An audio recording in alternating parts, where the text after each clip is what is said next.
Beberapa waktu yang lalu, saya menonton sebuah film dokumenter. Film itu membahas sejarah bagaimana manusia menangkap ikan dan menggunakannya sebagai makanan. Dalam dokumenter tersebut, diperkenalkan satu metode penangkapan ikan yang tidak biasa. Metodenya sangat sederhana. Setiap orang memegang perangkap ikan yang dianyam secara kasar dari ranting-ranting pohon. Perangkap itu terbuka di bagian atas dan bawah. Sambil berjalan melalui waduk atau sawah, orang tersebut menekan perangkap itu ke bawah dari atas. Jika ada ikan yang kebetulan terperangkap di dalamnya, orang itu akan menangkapnya dengan tangan kosong dan memasukkannya ke dalam kantong yang tergantung di samping.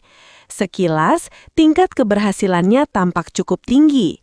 Tampaknya, mereka dapat menangkap 3 atau 4 ikan setiap menit. Metode itu tidak menggunakan alat pendeteksi ikan yang canggih. Metode itu tidak menggunakan joran mahal, bahkan tidak menggunakan jaring. Namun, metode tersebut sangat efektif.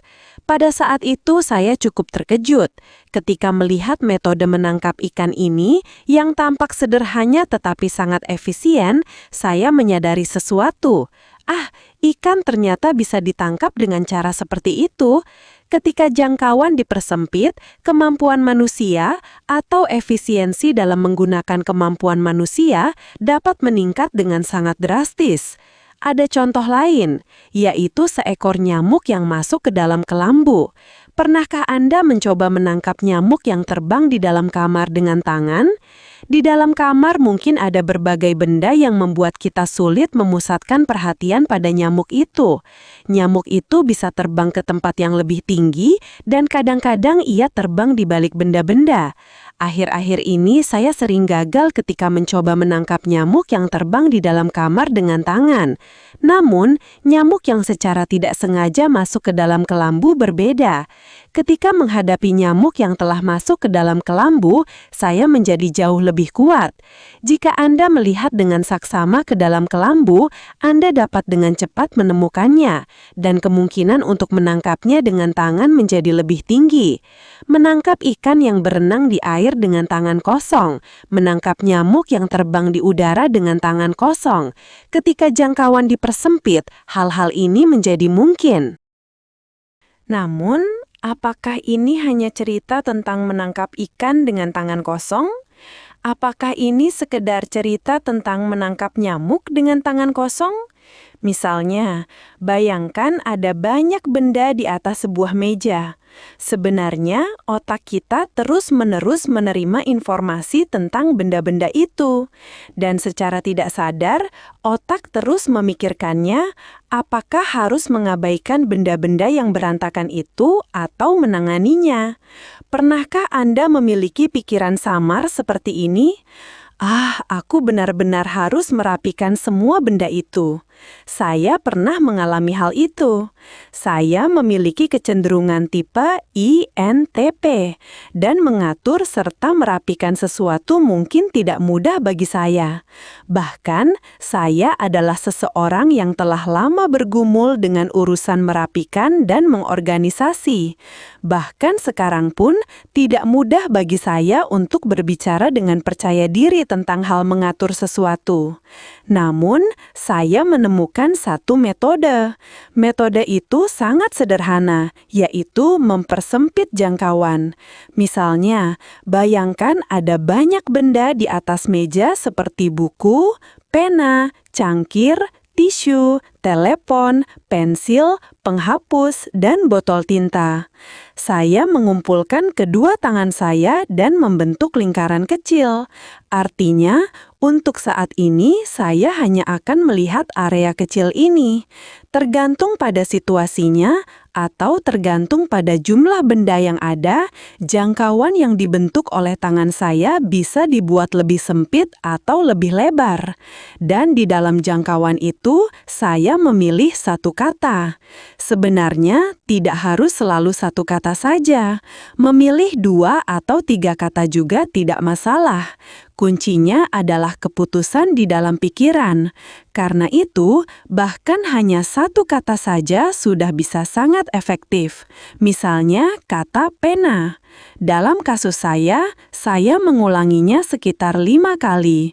Besar kecilnya suara tidak terlalu penting. Bahkan jika Anda mengulanginya dengan suara pelan pun tidak masalah. Pena, pena, pena, pena, pena, seperti itu. Lalu, satu kata itu bertindak seperti semacam inti kondensasi. Saya mengulurkan tangan untuk menyimpan pena itu, tetapi yang berpindah bukan hanya pena, buku, cangkir, tisu, telepon, pensil, penghapus, dan botol tinta di sekitarnya juga secara alami ikut tertata. Saya hanya memutuskan untuk merapikan satu benda, tetapi kemudian muncul suatu aliran di mana beberapa benda di sekitarnya juga ikut tertata bersama. Bukankah itu mengejutkan? Ini mungkin salah satu cara kerja misterius dari otak kita. Wow, bahkan saya, seorang INTP, bisa merapikan sesuatu. Bagi saya, itu adalah pengalaman yang hampir seperti sebuah mujizat, sesuatu yang patut disyukuri kepada Tuhan. Sebenarnya, mengatur dan merapikan bukan tugas yang menyakitkan. Jika kita memikirkannya dengan saksama, mengatur sesuatu bahkan bisa lebih menyenangkan daripada bermain permainan komputer. Coba pikirkan permainan komputer. Sebuah permainan adalah proses memecahkan masalah dan kesulitan yang muncul secara acak satu persatu. Itu adalah proses menyelesaikan tantangan, membawa keteraturan ke dalam kekacauan, dan mengatasi berbagai kesulitan. Namun, ada alasan mengapa mengatur sesuatu kadang-kadang bisa lebih menarik daripada permainan komputer. Mengatur tidak hanya melibatkan pikiran, kegiatan itu juga melibatkan gerakan tubuh. Tentu saja, untuk mengatur sesuatu, kita harus bergerak. Kita memindahkan benda, berjalan bolak-balik, dan menggunakan tangan kita. Ini bukan hal yang buruk, sebaliknya, ini baik untuk kesehatan kita. Mengatur benda-benda di rumah atau di kantor dapat menjadi latihan ringan yang menggunakan otak dan tubuh sekaligus. Kegiatan ini dapat menjadi aktivitas yang menyenangkan, yang melibatkan pikiran dan tubuh kita bersama-sama. Namun, itu tidak berarti bahwa kita harus dengan sengaja membuat kamar kita berantakan lalu mencoba merapikannya lagi. Tidak perlu dengan sengaja membuat kamar kita berantakan lalu membersihkannya kembali. Ada 2 alasan untuk hal ini. Pertama, dalam perjalanan hidup, hal-hal yang perlu diatur akan terus muncul secara alami. Aktivitas manusia meninggalkan berbagai macam hasil, dan di antaranya ada hal-hal yang memerlukan perapian dan pengaturan. Misalnya, setelah menikmati makanan yang enak, kita perlu mencuci piring dan merapikan dapur. Kedua, apa yang perlu kita atur sebagai manusia yang hidup di abad ke-21 bukan hanya meja, kamar, atau rumah kita. Tentu saja hal ini bisa berbeda dari orang ke orang, tetapi cukup banyak orang modern yang menghadapi objek besar lain yang perlu diatur. Itu adalah file dan folder yang menumpuk di dalam komputer dan telepon genggam. Tentang mengatur file dan folder di komputer dan telepon genggam, saya akan membicarakannya lain waktu sebagai topik baru. File dan folder milik manusia yang hidup di abad ke-21. Ini adalah topik besar yang lain. Jika saya memikirkannya dengan saksama, alasan mengapa saya merasa putus asa tentang urusan merapikan dan merasa menderita dalam hidup bukan semata-mata tindakan mengatur itu sendiri. Penyebabnya adalah ketakutan psikologis dan perasaan tidak tahu bagaimana menyelesaikan situasi tersebut. Karena benda-benda yang berserakan di dalam kamar, kadang-kadang saya merasakan semacam rasa takut yang samar. Karena itu, saya berdoa kepada Tuhan. Jika kita mengetahui metode untuk menghadapi tugas yang menyakitkan, jika kita tahu bagaimana menyelesaikannya, tingkat penderitaan menjadi jauh lebih kecil. Tingkat frustrasi, keputusasaan, dan depresi dapat berkurang, dan kita dapat menangani pekerjaan kita dengan cara yang lebih menyenangkan. Hal yang sama juga berlaku untuk merapikan. Bahkan, ketika kita merapikan sesuatu satu persatu, rasa pencapaian dapat muncul. Ya, benar sekali, kita bahkan dapat merasakan rasa syukur dan kegembiraan ketika sedang merapikan sesuatu.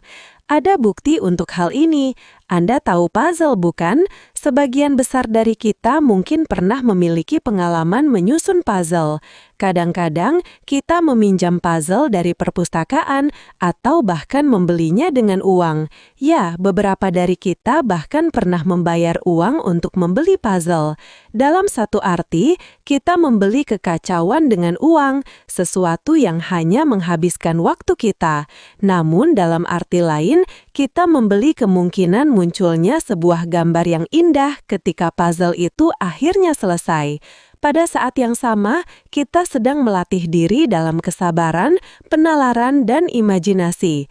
Bagaimanapun juga, kita meminjam atau membeli puzzle, lalu menuangkan potongan-potongan puzzle itu secara acak ke atas meja. Ketika kita menyusun potongan-potongan yang berserakan itu, bukankah kita merasakan semacam ketenangan, rasa pencapaian, bahkan kebahagiaan? Ya, benar sekali. Kita bahkan dapat merasakan rasa syukur dan kegembiraan ketika sedang merapikan sesuatu.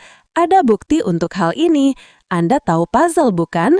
Sebagian besar dari kita mungkin pernah memiliki pengalaman menyusun puzzle.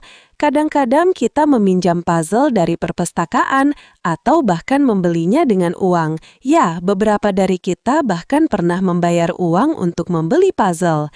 Dalam satu arti, kita membeli kekacauan dengan uang, sesuatu yang hanya menghabiskan waktu kita. Namun dalam arti lain, kita membeli kemungkinan munculnya sebuah gambar yang indah ketika puzzle itu akhirnya selesai. Pada saat yang sama, kita sedang melatih diri dalam kesabaran, penalaran, dan imajinasi. Bagaimanapun juga, kita meminjam atau membeli puzzle, lalu menuangkan potongan-potongan puzzle itu secara acak ke atas meja. Ketika kita menyusun potongan-potongan yang berserakan itu, bukankah kita merasakan semacam ketenangan, rasa pencapaian, bahkan kebahagiaan? Saya tahu dan saya minta maaf. Saya mengakui bahwa saya mungkin telah menjelaskan situasi ini terlalu sederhana. Dalam kenyataannya, ada masalah yang jauh lebih besar dalam hidup kita. Masalah keuangan, masalah kesehatan, masalah pekerjaan, masalah pindah rumah, masalah perumahan, masalah pernikahan atau perceraian, masalah pajak, merawat orang tua yang sudah lanjut usia, merawat anak-anak, kejadian dan kecelakaan yang tidak terduga, dan sebagainya. Karena hal-hal ini, rasa takut, kekhawatiran, dan kecemasan yang sangat besar kadang-kadang dapat datang kepada kita.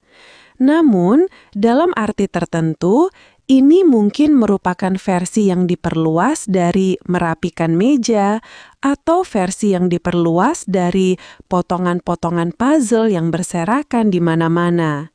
Ya, benar. Terkadang hidup kita bisa terasa seperti potongan-potongan puzzle yang berserakan di lantai.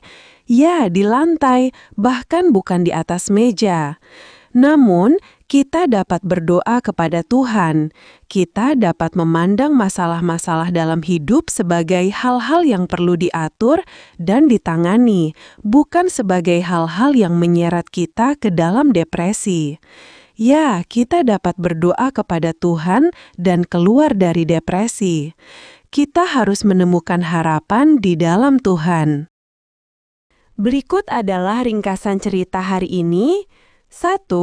Ketika jangkauan dipersempit, kemampuan manusia untuk memproses sesuatu dapat meningkat. 2. Lebih dari sekedar tindakan merapikan itu sendiri, ketakutan psikologis atau perasaan samar karena kewalahan dapat membuat kegiatan merapikan dan mengatur terasa sulit. 3. Namun, tindakan merapikan yang sebenarnya dapat menjadi proses yang menyenangkan. 4. Terkadang hidup kita terasa seperti potongan-potongan puzzle yang berserakan di lantai. Tetapi kita dapat berdoa kepada Tuhan. Terima kasih telah mendengarkan cerita ini.